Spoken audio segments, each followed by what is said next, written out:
ముందుగా అందరికీ శుభోదయం. ఇవాళ మినీ వ్లాగ్ వచ్చేసి నా మార్నింగ్ రొటీన్. లేచిన వెంటనే నేను చేసే ఫస్ట్ పని చాయ్ పెట్టడము. ఆ తర్వాతనే వేరే ఏదైనా పని చూసుకుంటాను. ఇంట్లో చాయ్ సిమ్లోకి పెట్టి బయటకు వచ్చినాను ఆకిలి ఉడుకుతామని. రోజు ఆకిలి అమ్మమ్మనే ఉడుస్తుండే. ఈసారి అమ్మమ్మ లేని దానికి బాధ్యత నా మీదకి వచ్చేసింది. చాలా రోజులకి మా మల్లె చెట్టు ఇవాళ దర్శనం ఇచ్చింది, అది కూడా ఒక్కటే పువ్వుతోన. చాలా మంది వీడియోస్ చూసి ఊరికేనే వెళ్తున్నారు. సబ్స్క్రైబ్ కొట్టి ఒక లైక్ కామెంట్ ఇచ్చి పోవచ్చును కదా. వాకిలి వచ్చిన తర్వాత నేను నీళ్ళు కొట్టినాను. తర్వాత ముగ్గేనికి వచ్చిన డబ్బాలు చూసి ఏమనుకోకండి, పసుపు కుంకుమ నాకు వచ్చిన తిప్పుడు ముగ్గు ఇది ఒక్కనాడు కూడా కుంకుమ సెంటర్లో పడనే పడదు. ఇన్నిసార్లు నేను ముగ్గులు వేయబట్టి. సూర్యుడు మాత్రం ఇంత పొద్దుగాల బాగానే గట్టిగా సపరేస్తున్నాడు, కానీ నేను మిషన్లో బట్టలు వేసినాక వానగానే పడ్డదో.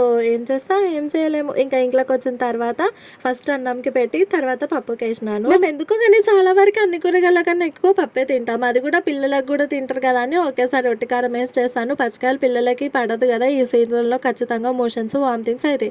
ఇంట్లో బిస్కెట్స్ అయిపోయినాయి కదా అని పిల్లల్ని ఇద్దరిని తీసుకొని షాప్కి వచ్చినాను. ఎక్కువ పిల్లలకి క్రాక్ జాకే తినిపిస్తాను, కానీ ఈసారి లేనందుకు గుడ్ డే ఇంకా హ్యాపీ తీసుకొని ఇంటికి వెళ్ళాను. నా పప్పు డైలీ రొటీన్, ఇంకా పొంగడం తప్ప వేరే ఏం రాదు. దానికి ఏమైనా టిప్స్ ఉంటే చెప్పారా కామెంట్లా.